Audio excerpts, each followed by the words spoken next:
charge us to the success, Sri Sima, who is the one grace, Shri Vayu Charanari, Bhakti Vedanta Swami, Sri Ananda Bhakti Vayu, Iskandiri, founder Chari, Vishnu, Namacharya, Sri Haridas, Sababa, Hri Nam Sankirtana, Ramparash, all letters to be some devotees, all letters to be some devotees, all letters to Sri Guru, to Sri Gauranga,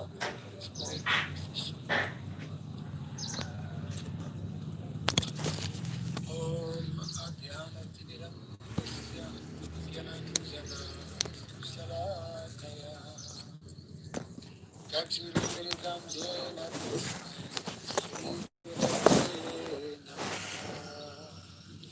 Shri Chaitanya Manopistam Sapitam Jena Bhutale Swayam Rupa Kadamahyam Tadati Swapadantikam Vandeham Shri Guru Shri Gita Rupam Sagrajatam Sahagana Ragunatam Vitam Sajivam Sadvaitam Savadvitam Parijana Sahitam Krishna Chaitanya Devam Sri Radha Krishna Padam Sahagana Lalitam Sri Shakamritam Scha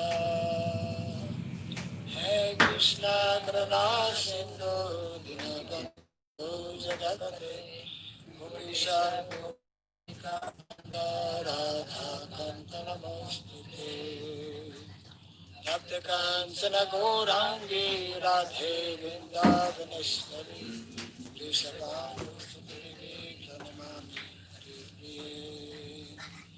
Vansakalpa Tarubhyasya Kripa Sindhu Vyaivacha Patitanam Vabhebhyo Vaishnavebhyo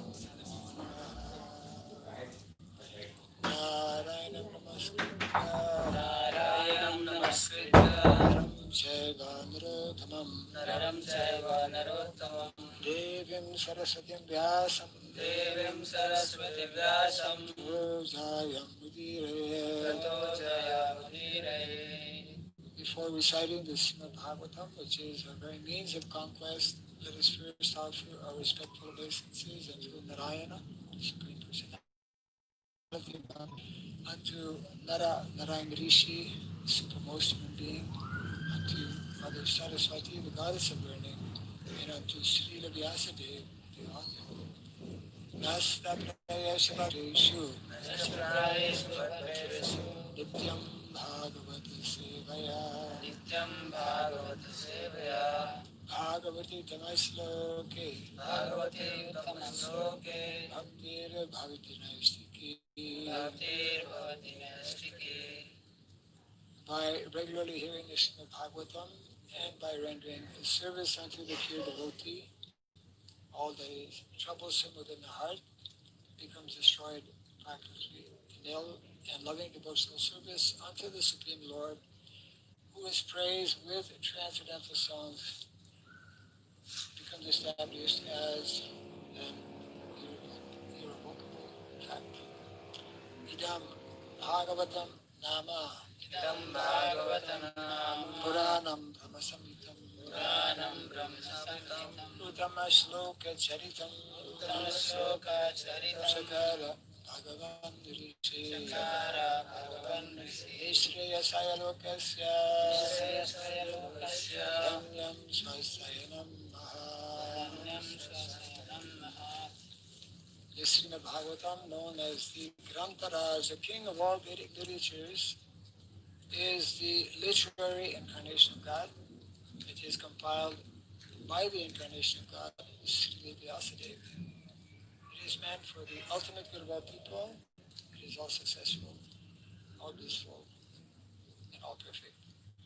Sri Krishna Chaitanya, Prabhu Nityananda,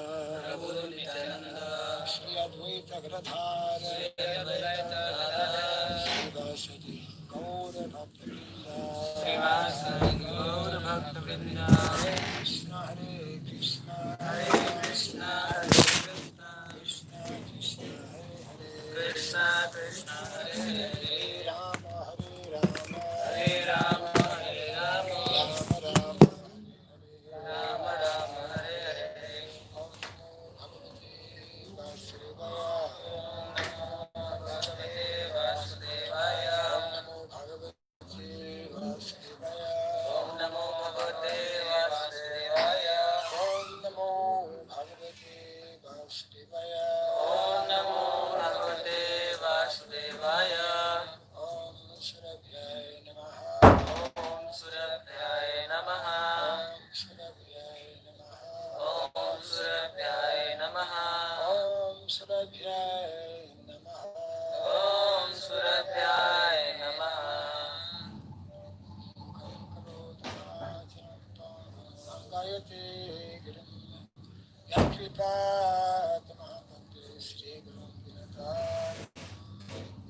Last opportunity we have to see at this location,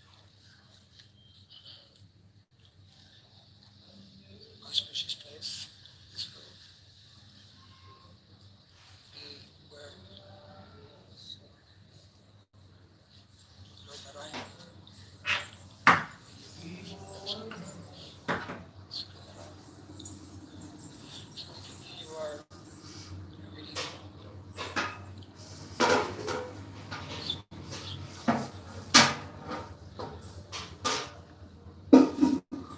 chapter 1 of the first canto.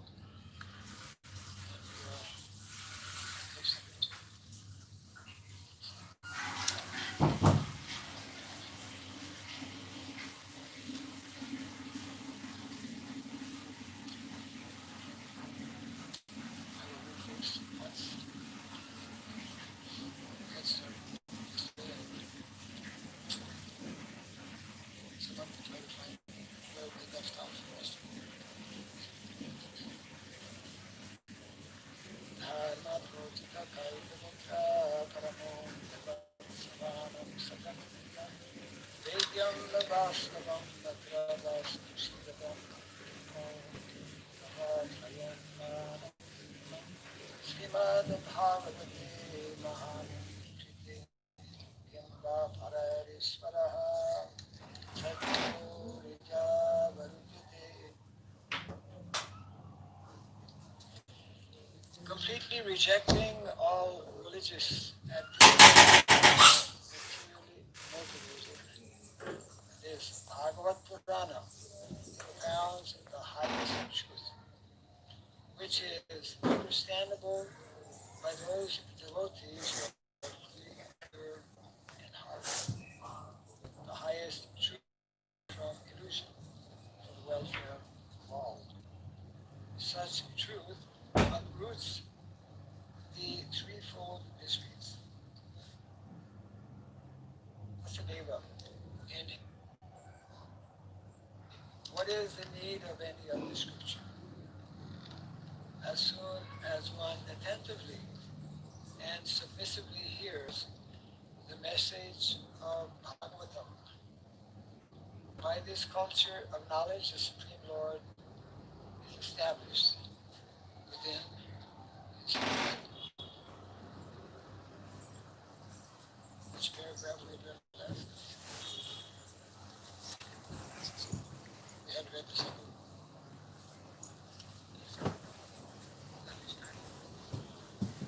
Yes. So we're beginning, for those who may have the Bhagavatam, we're beginning on the third paragraph of the second text.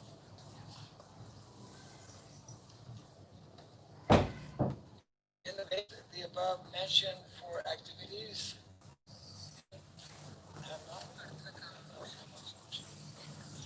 so in the Vedas, the above mentioned four activities are prescribed in the regulative way so that there will not be any undue competition for sense gratification. But Srimad Bhagavatam is transcendental to all these gratificatory activities. It is purely transcendental literature, which can be understood only by the pure devotees of the Lord who are transcendental to competitive sense gratification. This is a very interesting and important point. Our acharyas explain how the Vedic literatures, three sections, Karma Kanda, Jnana Kanda, Asana Kanda. And the vast majority of the Vedic literatures are actually encouraging people to engage in pious activities, religious activities, but for some material gain. Karma Kanda, those who are a little bit more advanced.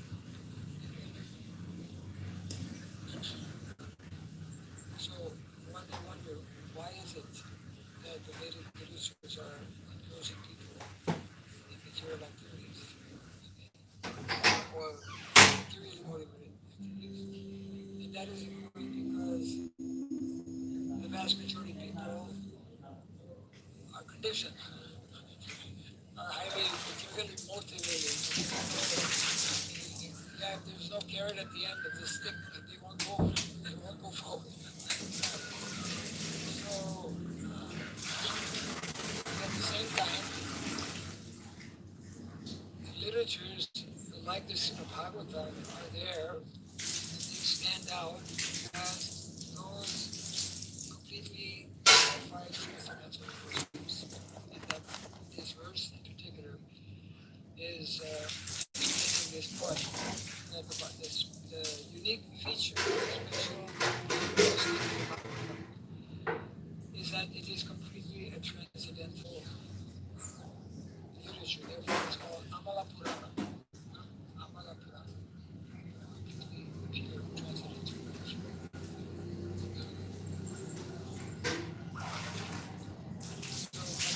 So, in the material world, there is keen competition between animal and animal, man and man, community and community, nation and nation. But the devotees of the Lord rise above such competitions.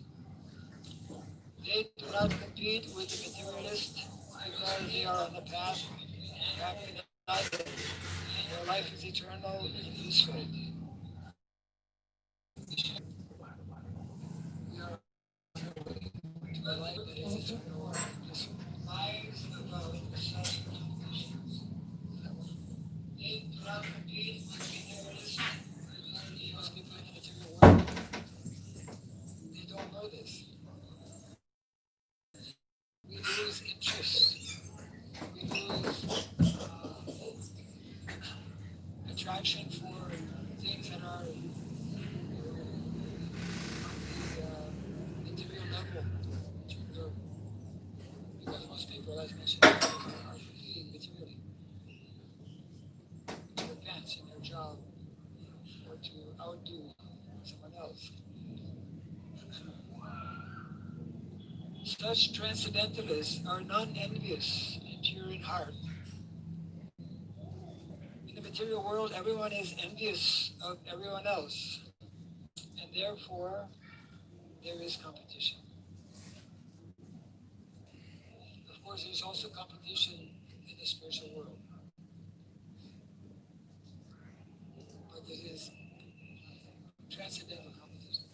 Just like many years ago, I was actually, I had not come to India yet, but I was hearing one lecture from one of the early sannyasis, Achyutananda Swami, who took sannyas at the same time as Jayapataka Maharaj many years ago, way back in 1970.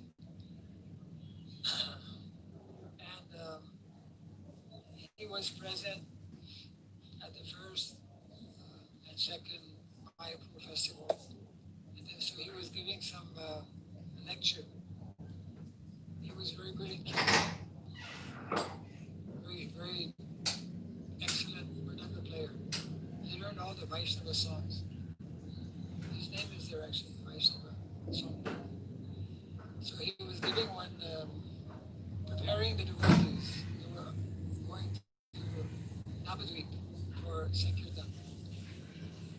And he was preparing them that because everyone, especially from outside of India, wow, coming to Holy Dham, Mayapur Dham, Navadvip Dham, they think that it is directly, actually it is, we can see it, that directly the spiritual world. So he was telling them, when we go to Navadvip Dham, you will see many things, and you will see some Dhamvasis, some residents of Navadvip, maybe smoking biddies or things like that. So then he says something very interesting. He says, although they are performing some rascal activities, they are transcendental rascals.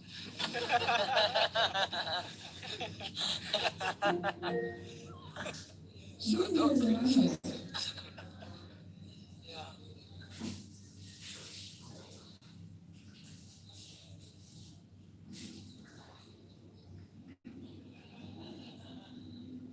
the transcendental devotees of the Lord are not only free from material envy, but they are well-wishers to everyone. And they strive to establish a competitionless society with God in the center. The contemporary socialist conception, that means communism, of a competitionless society is artificial because of the socialist state, because in the socialist state there is competition for the post of dictator. From the point of view of the Vedas or from the point of view of common human activities, sense gratification is the basis of material life. There are three paths mentioned in the Vedas. One involves fruitive activities to gain promotion to better planets. Another involves worshipping different demigods for promotion to the planets, the demigods. And another involves realizing the absolute truth, his impersonal feature, and becoming one with him. These, these are mentioned in the Vedas.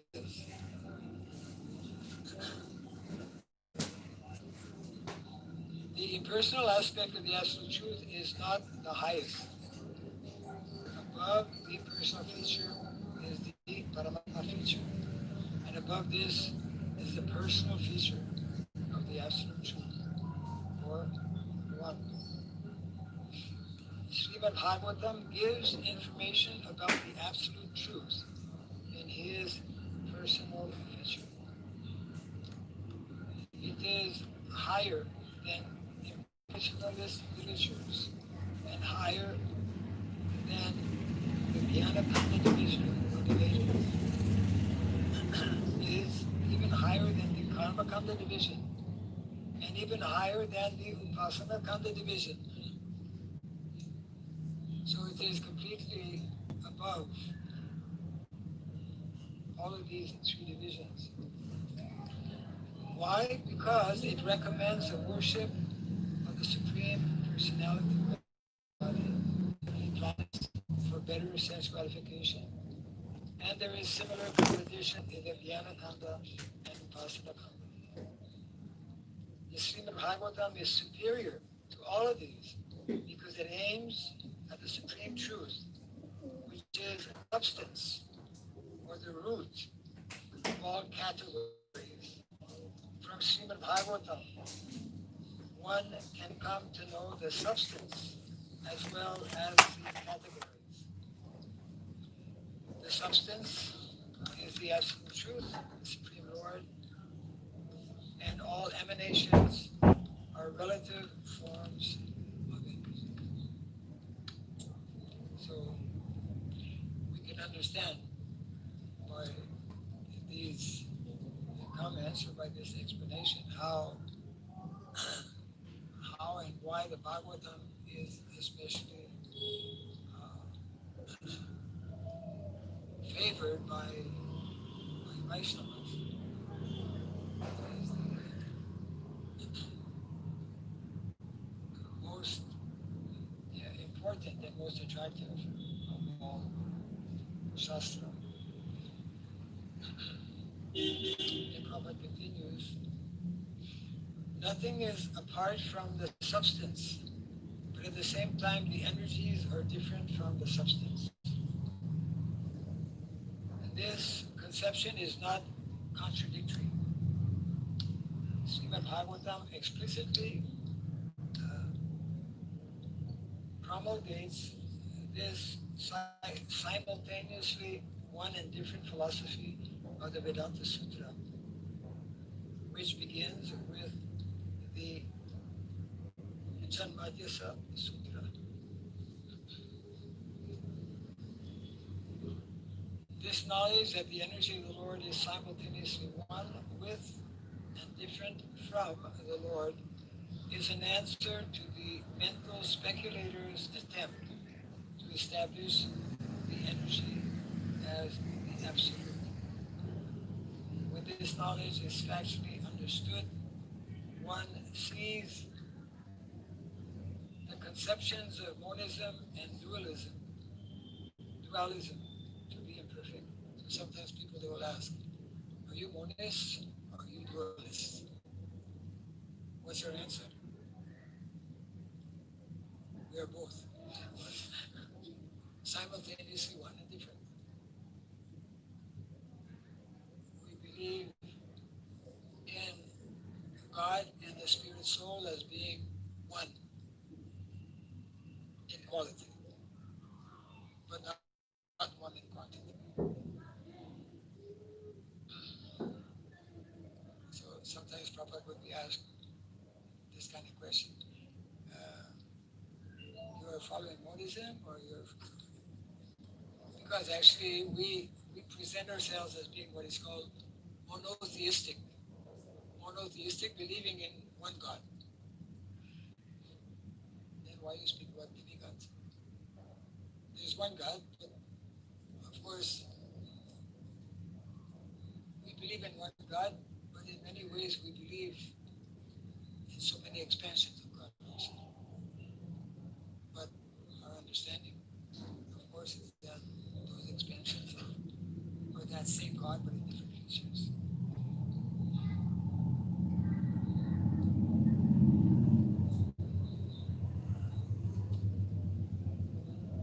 And Prabhupada explained something very important here also.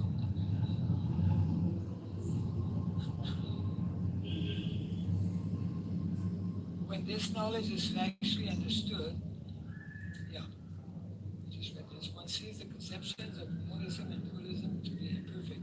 Development of this transcendental consciousness, grounded in the conception of simultaneously one and different, leads one immediately to the stage of freedom from the threefold mysteries. That's important.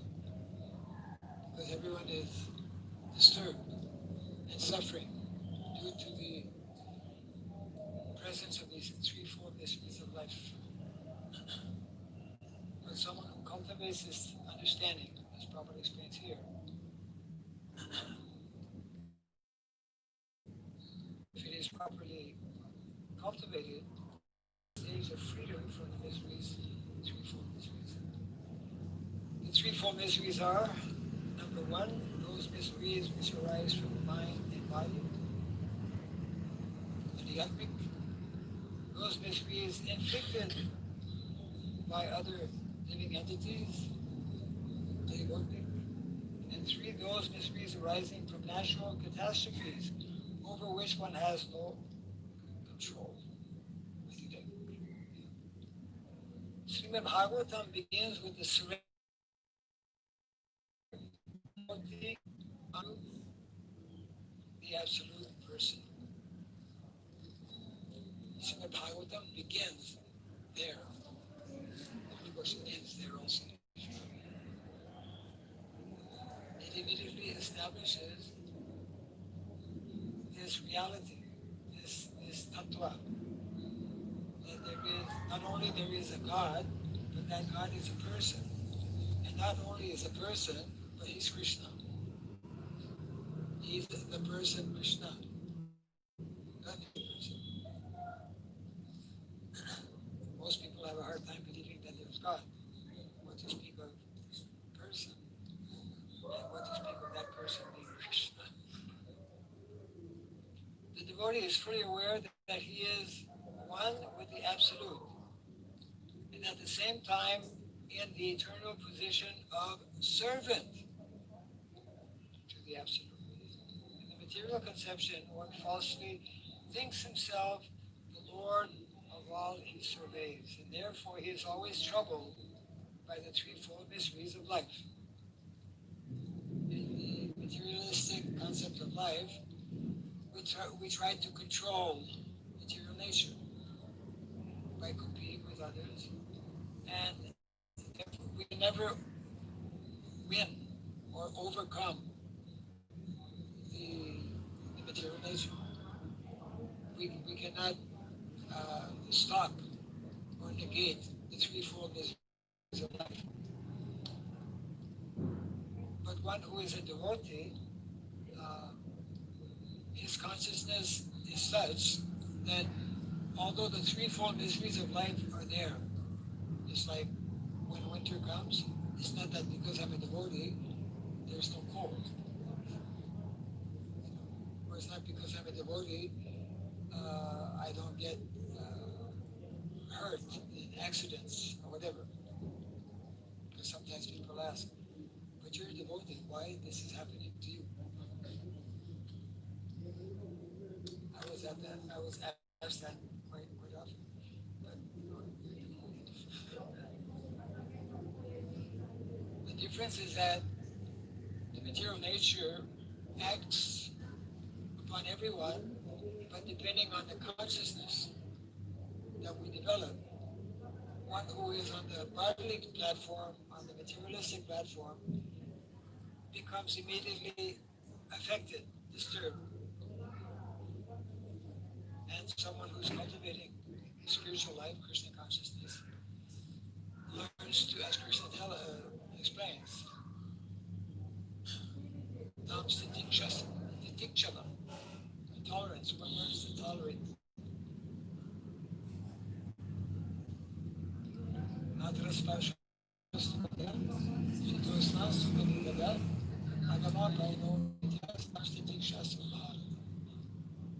one of the very early instructions given by Krishna. How far have you come in tolerating this one and that one, this thing and that thing? But it's one of the primary important instructions given by Krishna.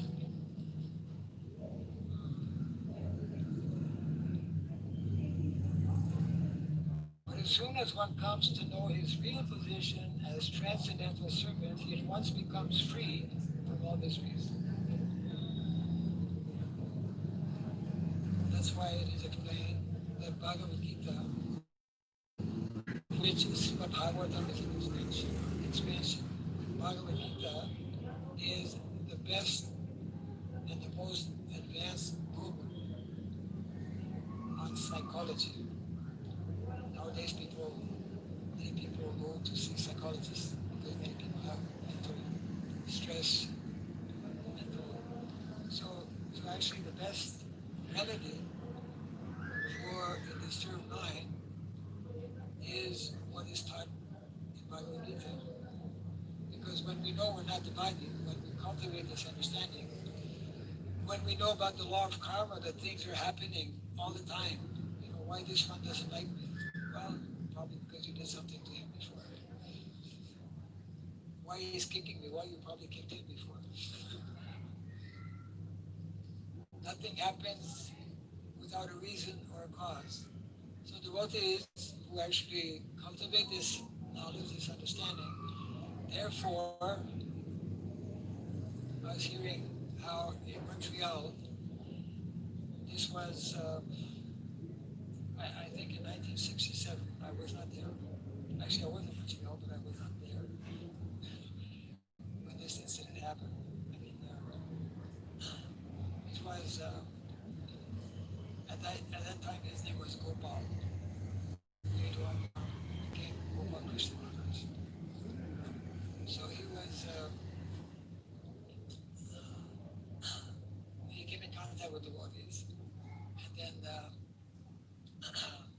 there was one Indian gentleman who had come to Prabhupada and was telling Gopal, you should come and visit. So he did.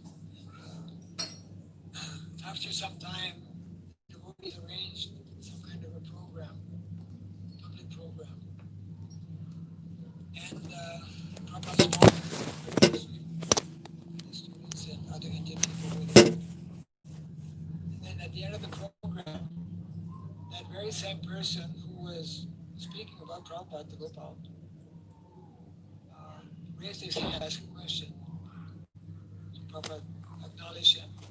But actually, the question, he started to actually criticize in public Srila Prabhupada. And everyone was surprised because he was being cultivated as a devotee. interesting thing is that Srila Prabhupada, he did not say anything. He just allowed that person to criticize, let's say, the philosophy of Krishna consciousness. And then this was being related actually by Gopal Krishna Maharaj many years after. And then he was saying how Prabhupada was about to leave, because at that time Prabhupada stayed like 3 months approximately in Montreal. He was about to leave Montreal, so he asked Gopal, can you call that person? Call him before I go. So he was surprised when Prabhupada wants to see him. This guy's a rascal. He criticized Prabhupada so much. And so Gopal was very surprised. That person actually came, and Prabhupada was just, encouraging him to associate with devotees and to read his books like that, encouraging him to practice Krishna consciousness. And Gopal was surprised actually, and he had asked Srila Prabhupada, but this person, he behaved very badly like this. And Prabhupada's response was that I must have done something before, like in previous life or something, whatever. So this is the, we cannot artificially think like that, but some, because when it happens, it's like we're ready to punch the guy in the nose, right? But one who's trained will know how to, will restrain oneself. Yeah. This is what we mentioned here.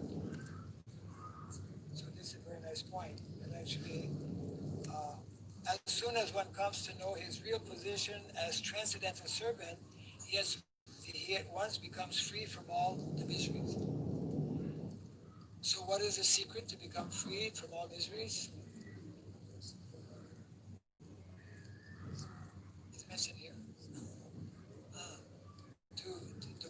To fully understand, the more we understand that we are a servant of Krishna, the more we understand we are a servant of Krishna, eternal servant of Krishna. That means the more we understand we are a spirit soul, but at present conditioned in the material world due to karmic reaction. Therefore, everything that happens to us is coming to us. Yeah, nothing happens by chance. As long as a living entity is trying to master material nature, there is no possibility of his becoming servant of the Supreme. Yeah. As long as we try to master material nature means we have this Ishvara Bhava, this mood or mentality of controlling. Then we cannot become servants of Krishna. Service to the Lord is rendered in pure consciousness of one's spiritual identity. By service, one is immediately free from material encumbrances.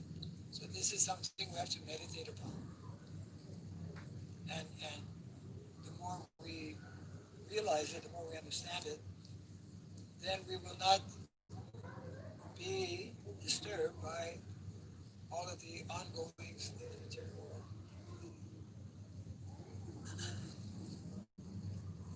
I will leave the rest of the, because there's two pretty good sized paragraph left. I'll keep that into order. And if there's any comment or question.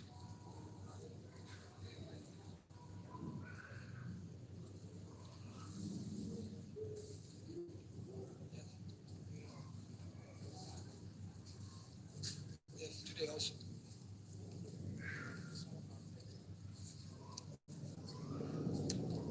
Yeah.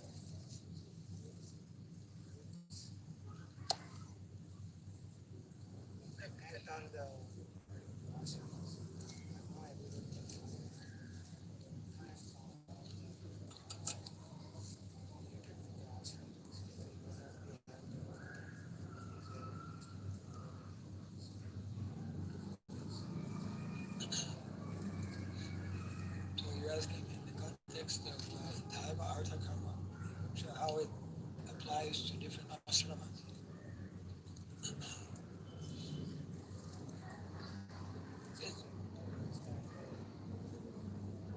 Well, one may think that because in the context of dharma, artha, and kama and moksha, so one may think that artha is only for grihasthas. Okay, brahmacharis don't work, not for money. They work. Everyone works at something. They work at some job or something. Also, people in Banapasta, they leave their occupation.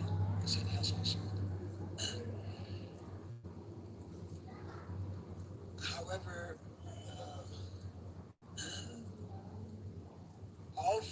all individuals in the four ashrams need to understand uh, about artha and kama, although they may not be themselves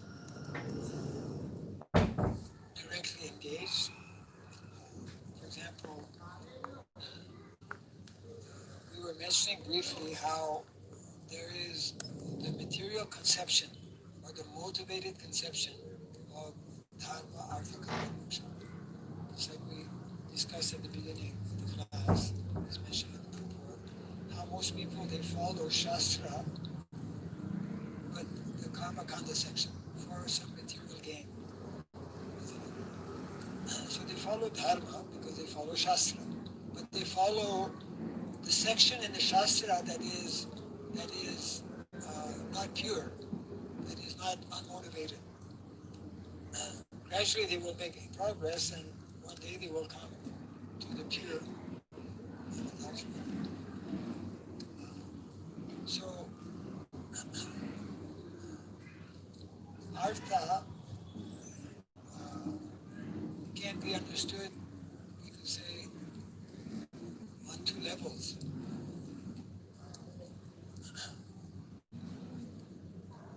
Kama also, artha kama, and moksha. Moksha, again, Prabhupada in the purport explains that for most people, moksha means impersonal, mukti, merging into the impersonal. But actual moksha, mukti, is just like we say, those who are nitya baddhas and nitya siddhas, nitya mukta, eternally liberated. So, artha should be understood on these two levels. Uh, for most people, artha means material gain for sense gratification. But for a devotee, artha means what are the basic, we could say, needs or necessities of life. We have basic spiritual necessities.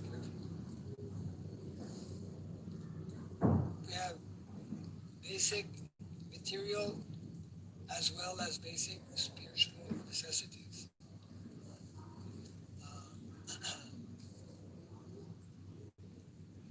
Just like there is a very often quoted by Srila Prabhupada, Nate vidu swartha gatim vivishnu. Artha, swa-artha. In this context, of course, it's speaking about the spiritual artha. But there is, on the material platform, we we especially learn to meet our basic material necessities by the simplified lifestyle recommended in the Shastra. Actually, it's a very important subject matter, which takes a little time actually to understand. Artha and Kama on the material level can be based on selfish desire or can be based on simple meeting one's necessity. What is that verse?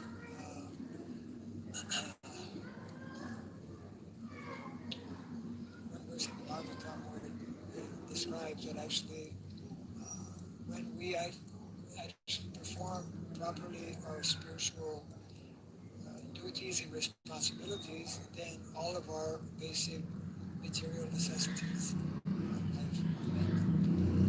So to answer the question, although generally brahmacharis or those in the three ashrams, other than Grihastha ashram, although they may not be working, they may not be earning money as such, they should know the difference.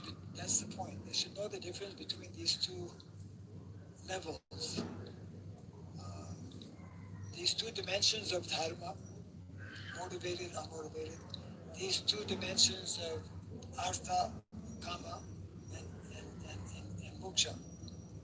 In other words, dharma, artha, kama, and moksha will be seen differently from someone who is practicing bhakti than someone who is, let's say, materialistic. So in other words, it is there, but it is seen or understood differently. For example, those who are brahmacharis, they need, that's part of the philosophy of Krishna consciousness. And especially those who are maybe older brahmacharis, some people remain brahmacharis all life.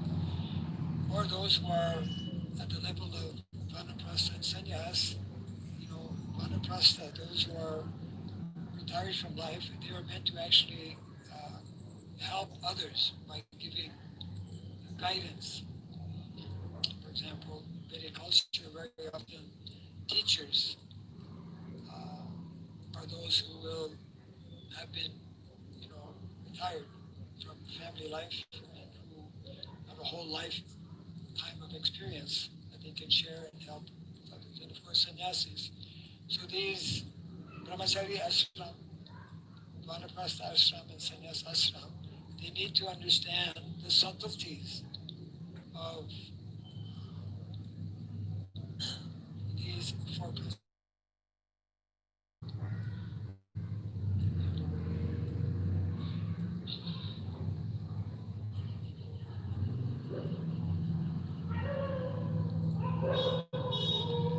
One verse that explains that very nicely.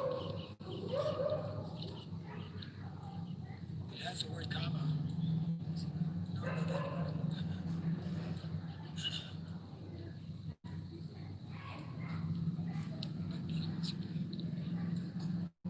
No,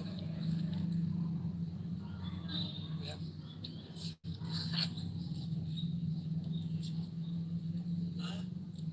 we have, does anyone have a 2-minute question? Or a 2-minute question? Well, if you're going to take 2 minutes for the question, then answer the answer. Answer and question 2 minutes only. Oh, it's okay. Yes. Artha means which one? Money, daily needs of more that one. Okay, your question is artha means money, or that's the verse I'm looking for. And that verse speaks about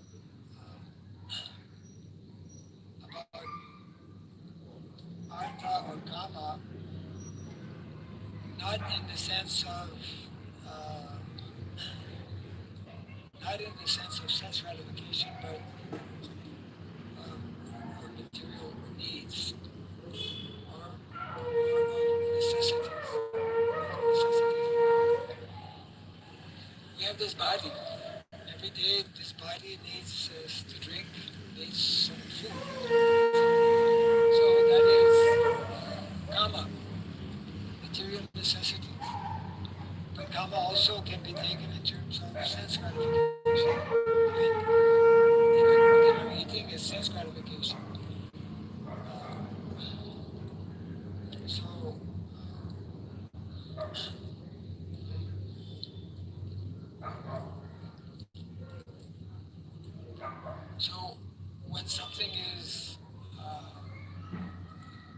actually, all of our activities, we are meant to perform them so that they can help us to progress in spiritual life.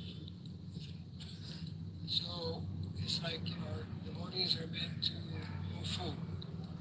And the Vedic culture encourages that very much. Prabhupada emphasizes that, especially in the context of modern day society where that practice has been abandoned. And because of that, so many, we're all suffering in different ways. So in other words, a devotee, like a karmi, will grow food. But the mentality and the purpose is very different. Like today, most farmers, they grow food uh, as a business for selling, isn't it? And they just exploit the land more and more. But in the Vedic culture, we also grow food. But we grow food not for selling. We grow food primarily for our family needs. And therefore, we also don't exploit material nature. So the same activity is there. We're dealing with the land, growing food, but the mentality in which it is performed and the purpose of that activity is very different. So therefore, what is important is the consciousness in which we perform. Uh,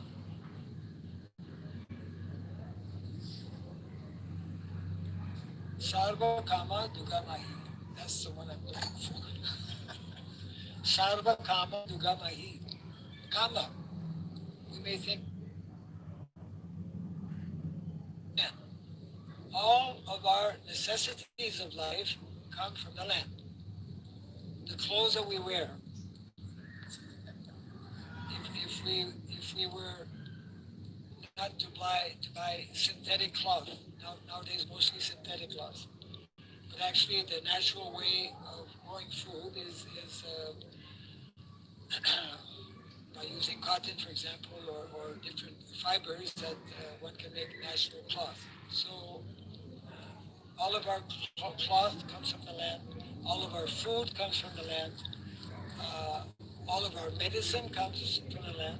And even the house that we live in, the bricks or the wood, the stones, it comes from the land. So this verse is nicely explaining that in the Vedic culture encourages people to utilize in a natural way uh, the products of material nature to meet our basic daily necessities of life for the purpose of advancing in Krishna consciousness. So in other words, the word kama is there. Sarva kama dugamahi. In this context, kama means material necessities. So dharma, artha, kama, moksha. So kama can mean either sense gratification, but in this verse, it doesn't mean sense gratification as we normally mean. It means meeting our basic material necessities of life. We have to eat. But we don't just eat. We offer the food. We honor prasadam like that. So the same activity is there, but the consciousness. And that was your 2-minute question, which will be on to. There's any other to that question.